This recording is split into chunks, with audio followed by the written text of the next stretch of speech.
Yes, good morning. Good morning. Morning, doctor. How are you this morning?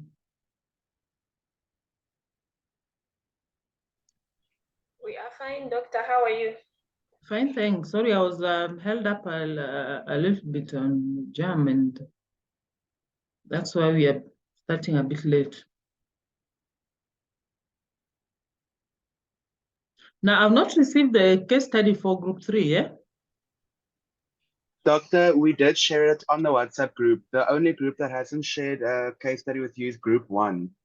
Group 2, Oh, 3, and 4 have shared with you. Oh, okay. I thought you were in group 3, yeah? No, that's not the case, Uncle. We did upload our thingy like a while ago. I think we did it on the Tuesday we were supposed to write the semester test. Oh, So okay. Sorry, yeah. my apologies So then. you already Maybe it's uploaded, just yeah? up.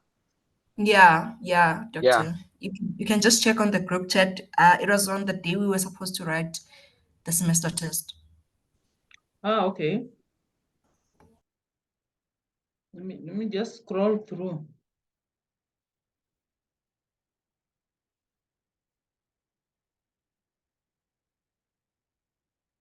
Maybe can you forward it to my email, if you don't mind, eh? No problem, Doctor. I'll do so. Yes, kindly, please, if you don't mind, just forward it to the email. I've gone through the others, and they are quite informative, and of course, I believe we'll be able to gather a lot from those case studies. So we'll begin with the first group, eh? Yes, Doctor. We can. I'm just not sure if everyone is here. Oh, so we give them Yeah. just some few minutes to join. Please reach out to your group members, eh?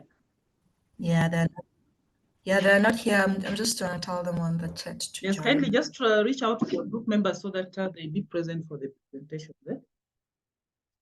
Meanwhile, as we wait for them, Hanko, I saw your email. Sorry, I've had a very busy weekend. Eh? I traveled No up worries, country, doctor. and network, in the AMP countryside sometimes is a challenge. No worries, Yes. doctor. Thank you for your response. I received your response last night.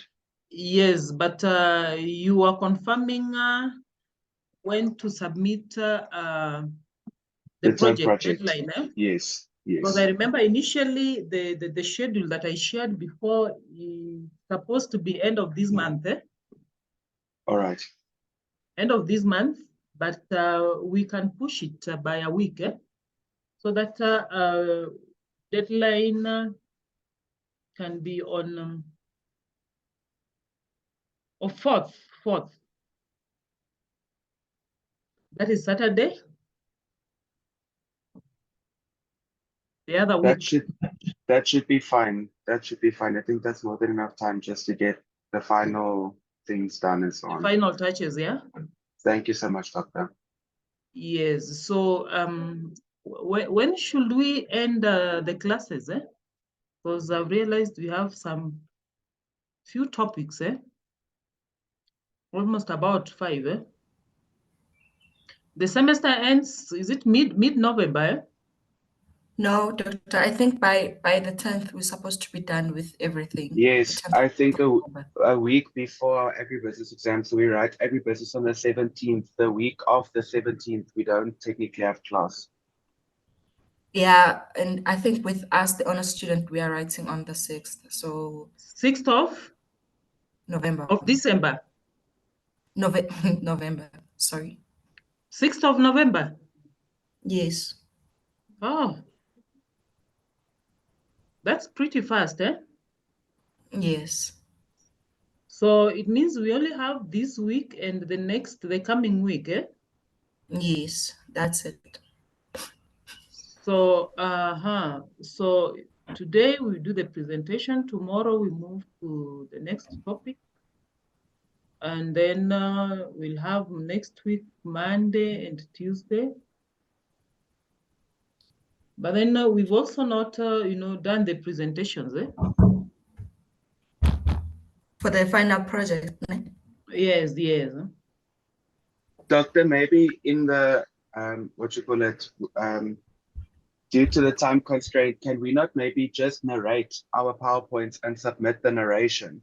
Then we can upload the narration onto ClickUp, and everyone who would like to still view the PowerPoints, that way everything has been, that way you can still watch the presentation that way, so that we can just maybe prioritize our work if we still have a bit left to do. Okay. Yeah, so instead of presenting the projects, you can upload them on ClickUp. Yes, doctor. Yes, and then maybe later on we will of course share across for the rest to also see what the others have done. But I think we'll need maybe an extra day. If you can create another day next week, probably for us to try and thrash through the remaining work. Other than the Tuesday and Wednesday. Is it possible to get me another day? Morning, Doctor, doctor. I think Thursday should work. yes, the Thursday only should thing work. is, Doctor, we just write risk and finance next week, Thursday, from 9 until 11. So I think So maybe anytime after thereafter. 11. After 11, Yeah, yeah, after 11 should be okay. Okay. Are you sure, Hangu? Yeah, Dr. Jordan confirmed with us yesterday in class that we are writing risk and finance on the 2nd of November. And then we agreed yesterday in class from 9 to 11 the time. No, that is okay. And then concerning the topic on technologies, I think I will share the PowerPoint because these technologies, some of them we've even discussed. But I will share the PowerPoint, and then we will create maybe an hour to go through the trends in technological advancements, because some of them we've discussed. Then topic 11, of course, we'll have another guest lecture. And so basically the key topics that I know we need to really push is topic 9, inventory management and logistics. So I believe I'll be able to finish that in tomorrow's class. Then risk management and support services in supply chains. So if you give me an extra day, I will be good to go. So I think in the interest of time, group 1, please proceed with your presentation. Have you forwarded the case study? Yes, doctor, I've sent it to you. All right. Okay, I will send the PowerPoint as well. Okay.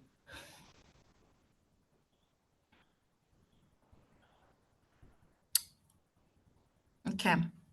So our case study is on the supply chain for seed in Uganda. So where does it go wrong? Please do, yeah, okay. So just a bit of introduction. So in Africa, agriculture is a critical industry with Uganda contributing 26% of its GDP in 2016.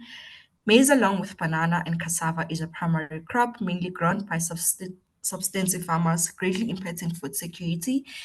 About 55% of households produce maize primarily for self-sufficiency. Sorry about that.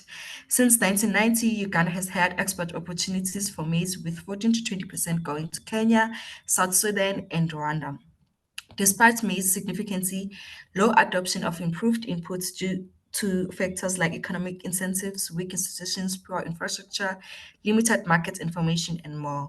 Additionally, seed quality remains a known issue in Uganda, even with NGOs NGOs distribute improved seeds. So this study explores low adoption rates of agricultural inputs in Uganda. Farmers may resist to pay for inputs due to conditioning or lack of awareness about new varieties. Recent research suggests that seed quality issues may arise from adulterated seeds sourced by governments and NGOs with the supply chain. So this paper conducts a supply chain analysis of seed sellers in 4 Uganda districts, assessing generic similarities, physical purity, and seed performance. While there's high generic similarity and good overall performance, there's significant variation in seed quality, particularly in germination.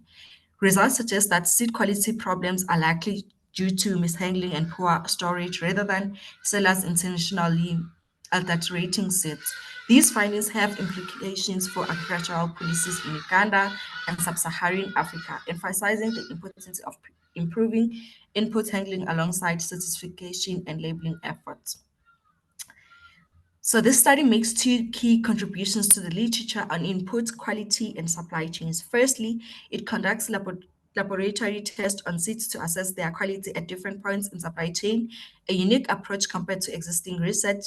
Secondly, it offers an alternative explanation for low seed quality issues, focusing on where and how these problems occur. So recent studies have identified various market failures in seed sector impacting the maize seed value chain. These issues stem from both the demand and supply chain sides, including credit availability, high investment costs, lack of extension services, infrastructure gaps, and inconsistent quality. So the exact causes for these quality issues have yet to be pinpointed, but are often attributed to lack of supervision. And lastly, why policymakers often assume low quality is due to adulteration. This research suggests that poor storage and transportation, common in Uganda and sub-Saharan Africa, are likely more significant factors. Inadequate storage practices can lead to reduced seed quality and increased pest susceptibility. Moisture levels and temperature fluctuations are known to impact seed quality. So the study results suggest the adulteration might not be primary cause of low quality seed inputs, but rather it's the poor quality of storage and transportation that could explain the variations in outcome. I'll hand over to Acham for literature review. Yes, thank you very much.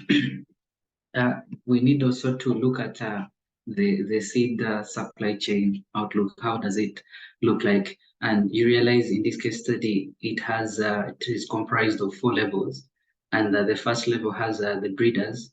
The breeders here, we're looking at institutions like the National Agriculture Research Organization. We're looking at universities, research institutions who are given the power to breed, to develop varieties, release them, and maintain them and produce foundation seed. And the second level here, we see that we have factory gates. Now, factory gates get access of foundation seeds from the breeders, and they multiply this seed in their production sites or companies.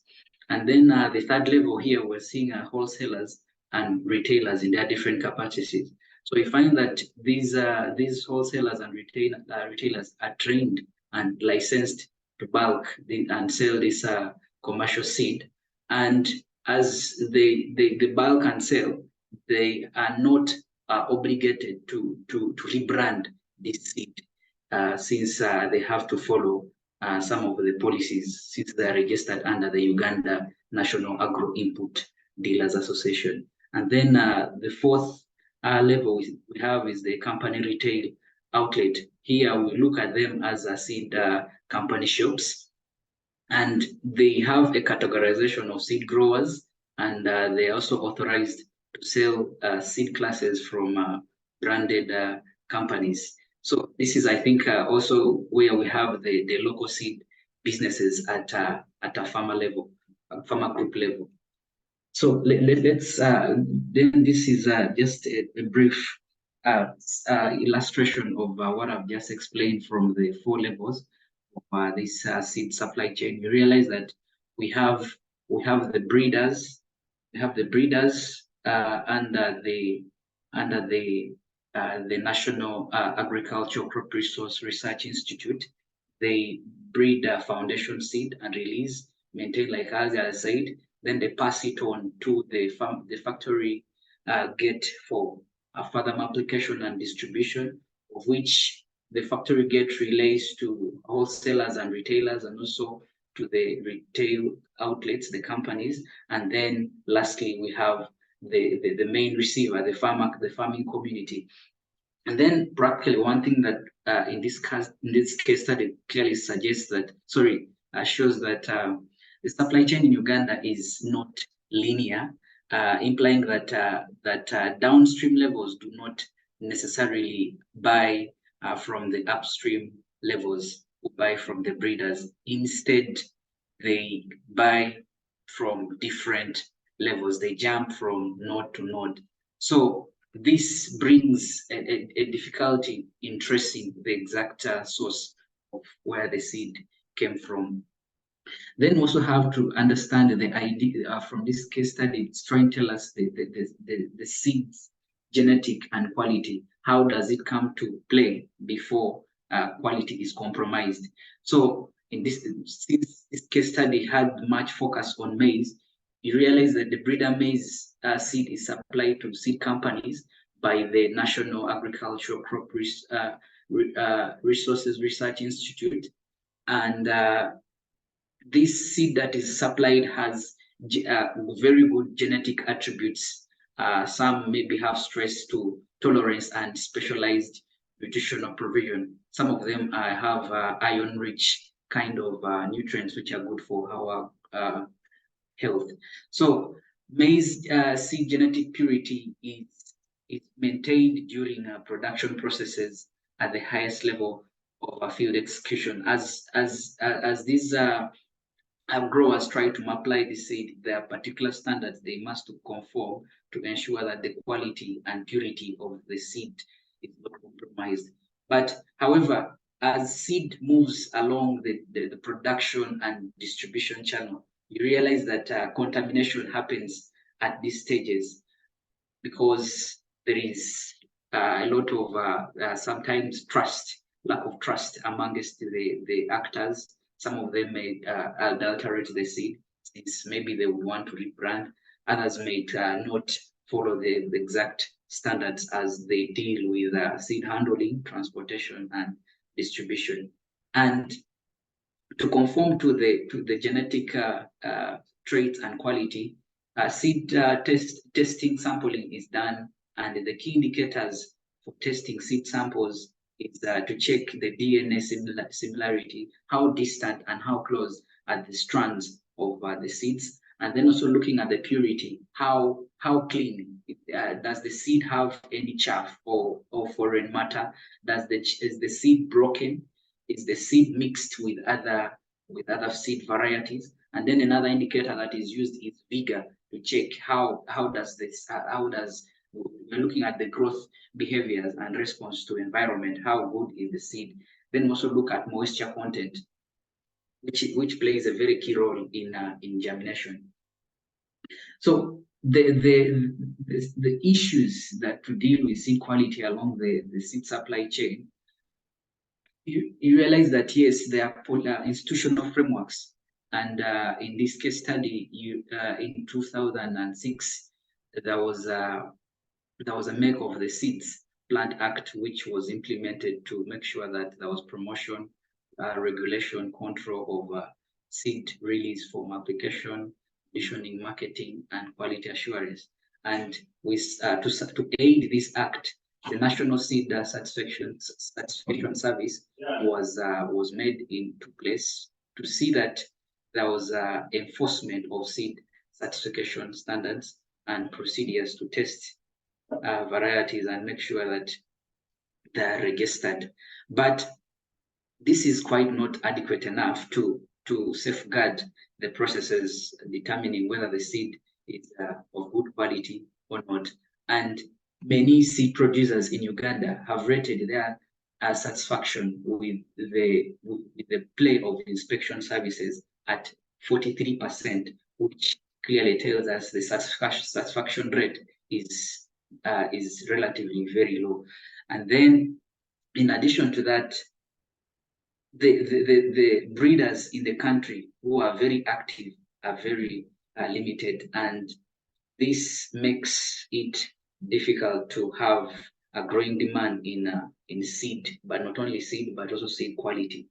Then complaints of low quality agricultural inputs from the farmers have been registered, and the complaints much dwell on low germination rates and rotten seeds they buy from these seed companies. And there is also an information asymmetry to clarify whether the seeds that farmers are buying, are they improved, are they counterfeit, and this has made most of the farmers distrust promises about the quality improved seed, and you realize that has changed the habits of purchasing seed.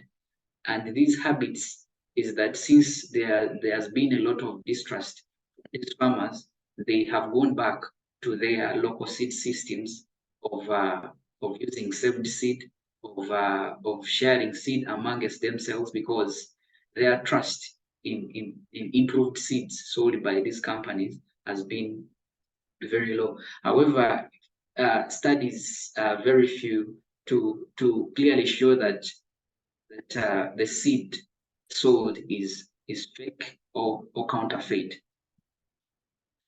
And in this particular case study, the methodology that was used to make all this happen, to understand the seed quality and how counterfeit is the seed, an approach called the mystery shoppers approach was used in the areas of, and in the key area of interest, and that was northern Uganda, because this region has a wide range of seed companies operating in this region. And when we look at this table, these 4 levels, you realize that the factory gate and the company retail outlet, in this case study, these outlets were very difficult to access because of the restrictions and their rights to confidentiality of not allowing sensitive information concerning their quality procedures in relation to seed. But the study highly accessed retailers and wholesalers, of which contributed the largest percentage of the data. So in the mysteries shoppers approach, it involved 3 stages. The mystery shoppers who were in this context, the enumerators, they had access to the shops, and they identify themselves as local farmers trying to show interest in purchase of particular seed samples. So they bought the samples, and looking at what the samples clearly had, they stamped on these samples, and after stamping these samples, they carefully labeled each of these packages after purchase. And these mystery shoppers who are enumerators left these shops and captured GPS and completed the enumerator experience survey. So this is just a structure of examples that were collected, and when you look at the maize varieties, this case study was much dwelling. So you realize 48 kilograms of seed was collected alongside other seed varieties. This is a summary statistics that showed after the testings of the samples from the lab, realized that at least the germination rate was above 86 with less variation in other varieties of around 4%. And the moisture content was also not that very high, of which at least Just in the interest of time, kindly just summarize the findings. The interest of time. Yeah. I think with the findings, I think I should pass on this opportunity to Troy. I don't know, Troy, are you with us? Okay, yeah, Doctor, I'll try and summarize this as quickly as possible for you. So just to begin, the results do not fit with the storytellers or the story of sellers adulterating seeds as they do proceed up the supply chain. So from what I understood, that the storytellers or story of sellers used to believe that the adult rating of seeds used to only take place in the beginning of the supply chain, whereas with the research that we found during this case study, it actually proceeds along the whole supply chain. So as we see there, the prior belief was that the seed quality would deteriorate as it moves farther down the chain, but this has proven not to be the case. DNA tests suggest that the samples of seeds were genetically similar across supply chain levels, with a large percentage of seeds having physical purity levels higher than 99%. While adulteration of seeds may be the result of the absence of regulation and policies in the sector, a limited number of agro dealers, and low incentives to assure quality standards, we do not find evidence of tampering. Based on the germination rates and vigor test outcomes, which are very good predictors of storage conditions, that the results are in fact more consistent with reduced seed quality due to mishandling, possibly due to the lack of infrastructure and skills within companies and transport networks.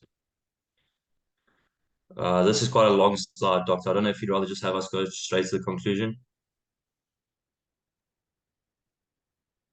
Bongs, if you'd like to do a little bit of this, you can. Yes, kindly move to the conclusion, eh? Yeah. Okay, I won't go through the whole conclusion. So it's noted that the policy differences across countries have a more significant impact on adoption rates than various other factors, highlighting the importance of complementing seed certification with regular quality inspections. Can you move to the next slide? So lastly, the study encourages future research to replicate this work in different regions, seasons, years, and countries in East Africa to generalize the findings and gain a broader understanding of the seed market. Thank you. So is that all? Thanks a lot for the team. Kindly let's appreciate this team. Round of applause to the team for taking us through this value chain, the seed value chain. And it's quite interesting, eh? Some of the findings from the study, eh? And maybe what I was just thinking aloud, does it mean that these farmers, they don't trust the agro dealers because they prefer, buying seeds from the local markets and, using their own seeds, eh? I would agree with that, Doctor, with what you've just said, due to the fact that I believe that with the agro dealers, as we saw there, I believe there's probably more chance of damage to seeds and deterioration in quality as well. So maybe the farmers believe that they are able to get higher quality seeds in local markets where there's been less transport of the seeds or less the process from the production to the or from the farmers to the retailers is kind of smaller, so the chance of deterioration for seeds is lower. So what do you foresee in the future for this value chain? Eh? Ugandans, maybe they are a better place to respond. Okay, Doctor, I think the future with this value chain of seed is bright. It's just that currently most of these agro, we have had a high increase in the number of agro input dealers, of which amongst them are not registered. And these ones who are not registered are the ones that have compromised this seed supply chain, in the sense that they do not conform to some of the standards that are required while dealing with seed. You find some of them buy seed from some of these seed companies, and after buying this seed, they want to rebrand this seed in their own names of their businesses. So in the processes of rebranding, they compromise with the quality. And by so doing that, some of our farmers, actually even me, I've had experience. You go buy seed, you plant seed's not germinating. And by the fact that it is not germinating, immediately you communicate to another farmer that maybe also had interest in buying the same variety. You realize that is also made get that bias that seed from agro input dealers is not good. But I believe if these agro input dealers are trained, sensitized, are also counseled on how to deal with the seed quality as they relate to the farmers, I think there would be future for this seed supply chain. And just curious to know whether there are GMOs, the rate at which you guys have adopted the GMOs, Yeah, about GMOs, GMOs are existing, they're there, but one of these days, there's a way companies are deprived of sharing information, or maybe concerning that maybe a packaging material of a kilogram of seed, maybe it is indicated GMO. No, they have not reached that extent, but at the rate at which there is intake of GMOs, they're trying to break barriers of food insecurity. So most of these seed companies do not want to relay that information, but by and large, we have GMOs circulating in agro input shops. Okay. Any other question for the team? So I think good work, and kindly let's move to the next group. Thank you, Doctor.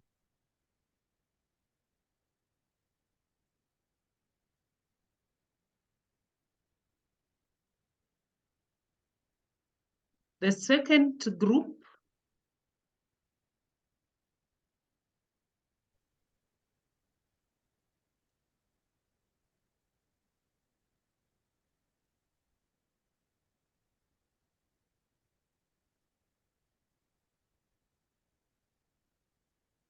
Morning. Good morning, Doctor. Morning. Group 2 did the prospects and challenges of the fish for food security in Africa. In our introduction, we found that the article focuses on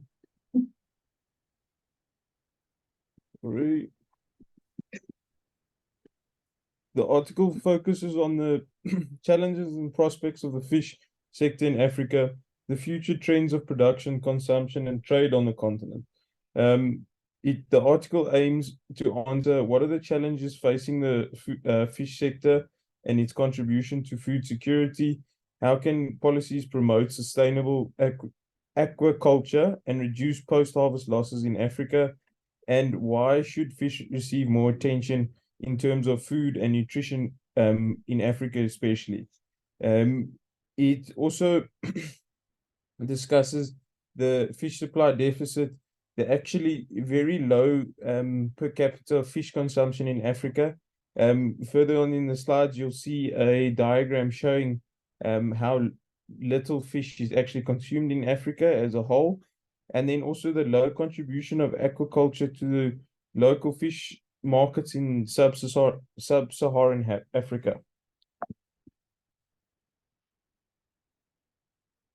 The first scenario is the high aquaculture output. This would be that the aquaculture improves drastically between 2030 to 2050, improving and increasing a large proportion of fish consumption.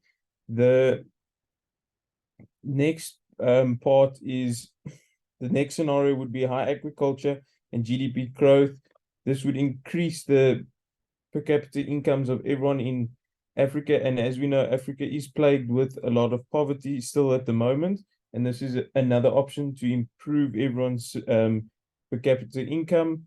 The third scenario is a high tilapia aquaculture. Tilapia is a type of freshwater fish and is easy to start as a fish farms and is very nutritional.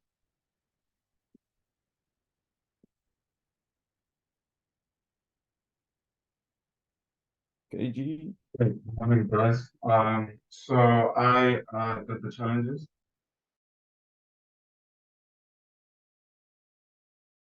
Sorry. The challenges in African fish supply. First of all, the infrastructure limitations.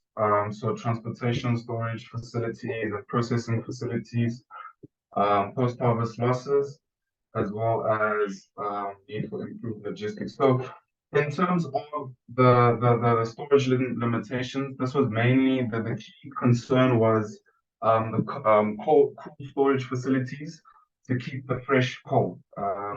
In Africa, there's really a lack of these kinds of facilities, and that's why a lot of the farmers, which are small-scale farmers, struggle to keep their fish post-harvest. So that's the main challenge in terms of that. As well as improved logistics. As I said, there are a lot of the farmers are small-scale farmers, so they don't really have cold storage vans to get their fish to bigger markets and stuff like that. So yeah, those are the main challenges in getting fish to the market for the small-scale fish fisheries. Yeah, I think we can move on to the next part.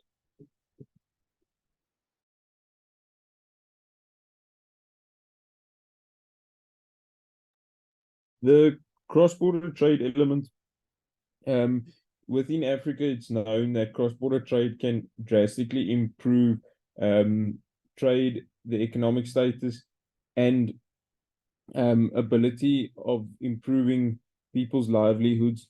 And this is through the formal and informal trade, the regional cooperation, supply chain improvements, access to markets, benefits will all benefit food security and livelihoods of everyone in Africa. When we're looking at the formal and informal trade, it's obviously formal with regulated processes and controls, which is needed highly with fish, which is a product that can go off quite easily and quickly. While the informal trade is obviously normally unregulated, follows traditional values, and is most commonly found in terms of small-scale traders. The supply chain improvements that need to occur is to capitalize on the trading cross-border trade. This would be improving supply chain logistics infrastructure such as roads and cold chains, also enhancing the facilities where fish can be stored, improving markets. This is very beneficial for landlocked countries as they actually have a limited fish supply. They do have fresh water, but as it's known, the oceans have a large quantity of fish that is untapped for most of Africa. And then food security, once again, we know Africa is plagued with malnutrition, and it's seen that fish can be a very strong possibility to improve the nutrition of everyone on the continent.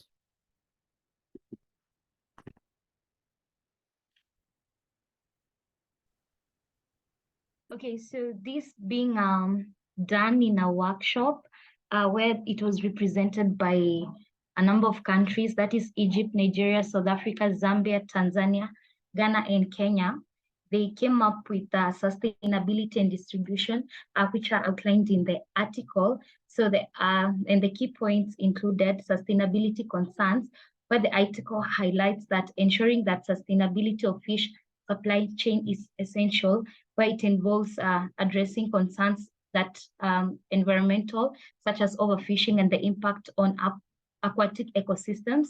Also comes with the sustainable practices, which will lead to the long-term fish demand.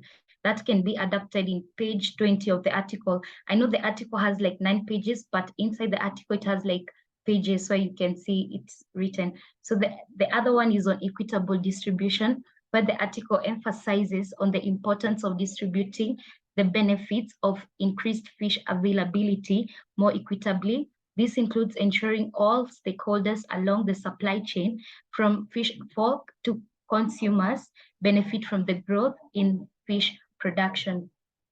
That can also be adapted on page 23. So also we have social and economic impact, where fish supply chain have the potential to positively impact food security and livelihood. The article discusses how equitable distribution can contribute to poverty alleviation and improve food security, especially among low-income households. That is in page 18 and page 23 of the article. And next. Okay, also we have policy and regulations. Like earlier stated, that the article focused to answer on how can policies promote sustainable aquaculture, and that's how this was adapted. And to achieve sustainability and equitable distribution, and the article suggests that effective policies and regulations are needed. This can help manage fisheries resources and ensure that the economic benefits of the fish sector are shared more inclusively. Then finally, they talked on the local and regional focus, but the article encourages a focus on local and regional markets to enhance distribution. This approach can benefit small-scale fishers and local communities, ensuring that they have access to fish products. So in summary, in terms of sustainability and distribution, the article underscores the need for sustainability in the fish supply chain. Also, this was also added to the BAU projection from fish to 2030 report, which is adapted in the World Bank report.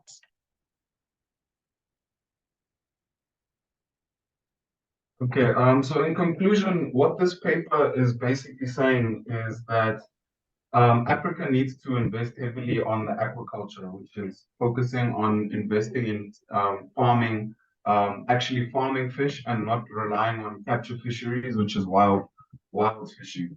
And basically, this is because Africa in general is a net importer of fish, and with increased population growth, Africa really needs to find ways to increase intra-Africa trade, to find solutions to not needing to import most of the fish that they consume.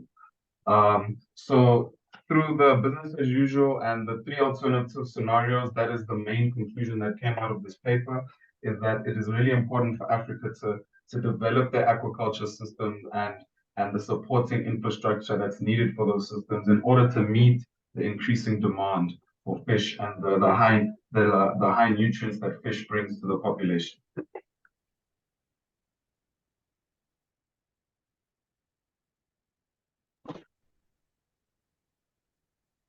Okay, that's it. Yeah. It was a brief one, eh? But of course, very rich. So again, a round of applause to the team.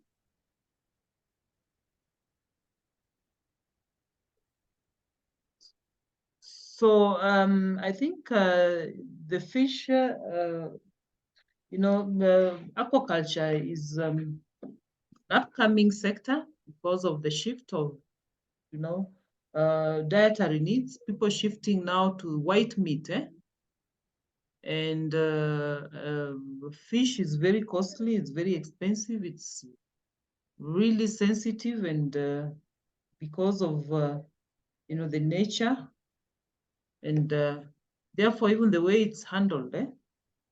And they've talked about policies for sustainability. Did they discuss some of the policies